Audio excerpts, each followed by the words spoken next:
અમદાવાદમાં જાહેર રોડ પર અને રસ્તા પર દિવસે ને દિવસે આતંક મચાવતા દ્રશ્યો સામે આવી રહ્યા છે અને ફરી એક વખત અમદાવાદના રખિયાલમાં તલવારો સાથેના હચમચાવતા દ્રશ્યો આવતા કાયદો વ્યવસ્થાની સ્થિતિ સામે સવાલ ઊભા થયા હતા અને પોલીસે આરોપીઓને ઝડપ્યા અને રોડ પર વગર ચપ્પલે આકરા તાપમાં ચલાવ્યા છે તેને લઈને વાત કરવી છે।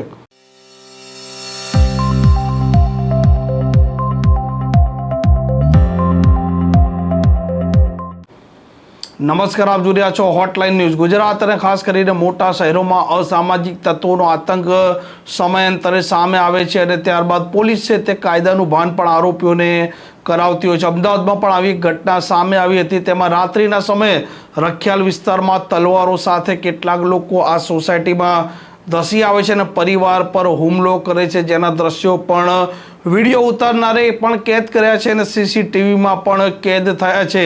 આ વિડીયો સોશિયલ મીડિયામાં વાયરલ થયા બાદ પોલીસ દોડતી થાય છે, આરોપીઓને ઝડપે છે અને આરોપીઓને કાયદાનું ભાન કરાવવા માટે રોડ પર વગર ચપ્પલે ઘટનાનું રિકન્સ્ટ્રક્શન કરવામાં આવે છે, જેના વિડીયો પણ આપ જોઈ રહ્યા છો। પરંતુ જે પ્રકારે આ પરિવાર પર હુમલો થયો હતો તે પીડિત પરિવાર જે પોતે ફરિયાદી છે તેમણે ઘટના કેવી રીતે બની તેને લઈને પણ बात करी है।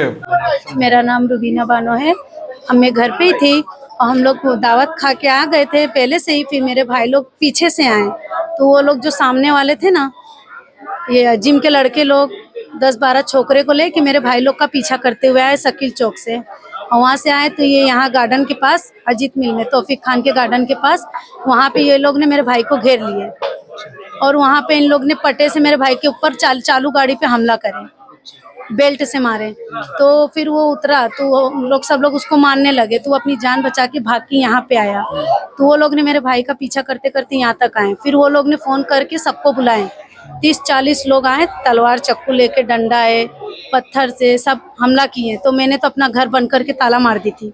वो लोग अंदर नहीं आ पाए मगर बाहर से हमला किए, घर में मेरे पे हमला किए, मेरे 2 भाई लोग थे उन लोग पे हमला किए। मेरी अम्मी बोल सुन नहीं पाती है और उन लोग ने तलवार चक्कू फेंके तो कांच की बारी फूटी। मासूम बच्चा 2 सो रहे थे अंदर बेड पे, वो लोग साफ बच गए।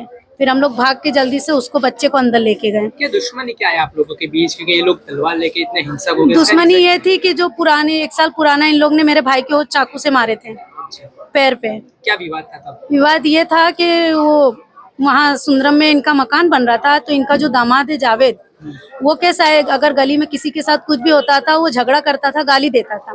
तो मेरा भाई रमजान महीना था, वो फ्रूट लेके जा रहे थे तो उसके ऊपर क्या मकान बन रहा था तो सिरमिट गिरा। तो मेरे भाई ने बोले कि थोड़ा देख के करो, नमाजी इंसान जा रहे हैं। तो मेरे भाई को गाली देने लगा, बहुत खराब गाली दिया और मारने लगा मेरे भाई को तौफीक खान, ये इसका दामाद जावेद ने।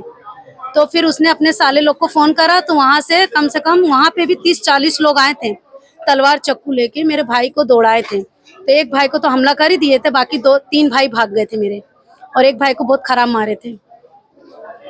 वो तो 1 साल हो गया तो उसका ये तीसरा हमला किया उन्होंने हमारे ऊपर। हाँ, तो किसी धमकी दी जा रही थी पहले? कई धमकी बोले तुमको जान से मार डालेंगे कहीं भी दिखोगे तो, हम छोड़ेंगे नहीं। अच्छा, तो आपके भाई अभी सुंदरम में रहते हैं कि नहीं रहते? नहीं, वो कारखाने से आ रहे थे, एक भाई वहाँ रहते हैंगे तो उनके ऊपर हमला किए थे। तो अब पुलिस प्रशासन से किस तरह की मांग है, क्योंकि आरोपियों को यहाँ पे लाया गया रिकंस्ट्रक्शन? बस ये उन लोग को सजा दी जाए, क्योंकि क्या भरोसा उन लोग फिर से भी हमला कर सकते हैं। अच्छा, आपकी सुरक्षा को लेकर क्या बोलोगे?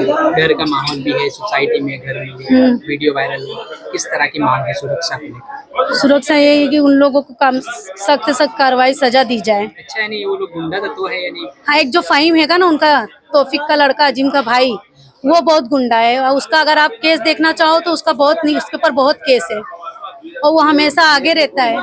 वो बहुत गैंग लेके घूमता है, वो बहुत, हाँ उसकी पूरी गैंग है। वही उसके ही जरिए समझ लो, उसका भतीजा जो है अजीम का लड़का, वो मेरे भाई के पीछे आया। करते हैं लोग, कुछ आपको ख्याल है? यानी ये लोग गैंग चलाते तो किसे मारना, तो जैसे गलत धंधे से भी जुड़े हुए हैं ये लोग। शायद ट्रक ये सब गाड़ी चलती इन लोग की। अच्छा, हाँ, 40-50 ट्रक चलती इनकी।